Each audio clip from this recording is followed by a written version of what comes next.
গায়েবী রিজিক পাওয়ার জন্য এশারের নামাজের পরে একটি দোয়া নিয়মিত পাঠ করবেন। আল্লাহ পাক আপনাকে গায়েবী রিজিক দান করবে।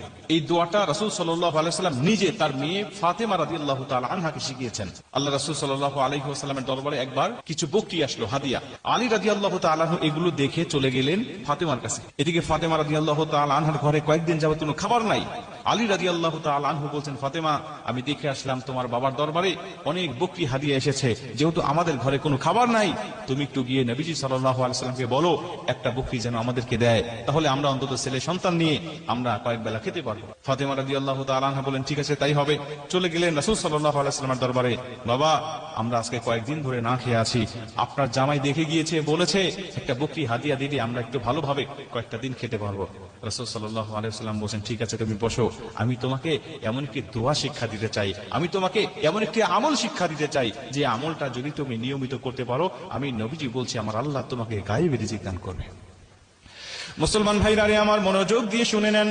নবীজি ডাক দিয়ে বলেন, ফাতেমা, এমন একটি দোয়া তোমাকে শিক্ষা দিতে চাই, যেই দোয়াটা যদি তুমি নিয়মিত পাঠ করতে পারো, আমি নবীজি সাল্লাল্লাহু আলাইহি ওয়াসাল্লাম বলে দিলাম আমার আল্লাহ আসমান থেকে তোমার সংসারে গায়েবী রিজিক দান করে দিবি।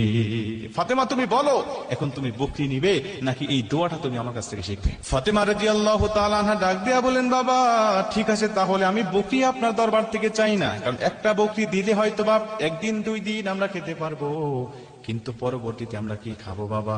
কিন্তু আল্লাহ যদি গায়েবী রিজিক আমাদের সংসারে দান করে, এটা তো অফুরন্ত হবে, কখনোই শেষ করতে পারবো না।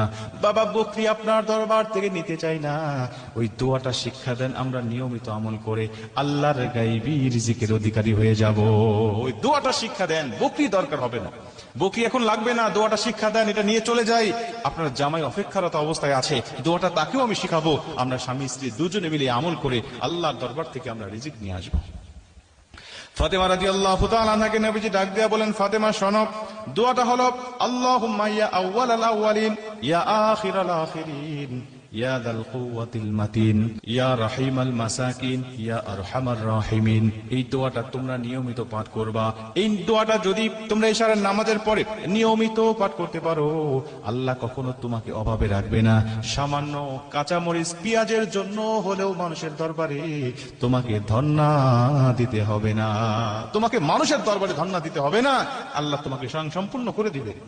ফাতেমা রাদিয়াল্লাহু তাআলা আনহা তিনি চলে গেলেন এই দোয়াটা নিয়ে আলী রাদিয়াল্লাহু তাআলা আনহুর কাছে।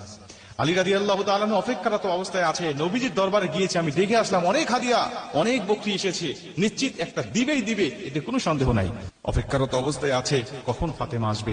ফাতেমা রাদিয়াল্লাহু তাআলা আনহা চলে গেলেন, গিয়ে দেখলেন ফাতেমা রাদিয়াল্লাহু তাআলা আনহা তিনি খালি হাতে আসতেছে। আলী রাদিয়াল্লাহু তাআলা আনহা ডাক দিয়া বলছেন, ফাতেমা কি ব্যাপার, নবীজি দেয়নি বকরি দেয়নি?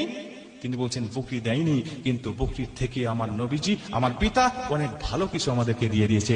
স্বামী আমার, বকরি দিলে তো আমরা খেয়ে দু একদিনের মধ্যে শেষ করে দিতাম, কিন্তু নবীজি এমন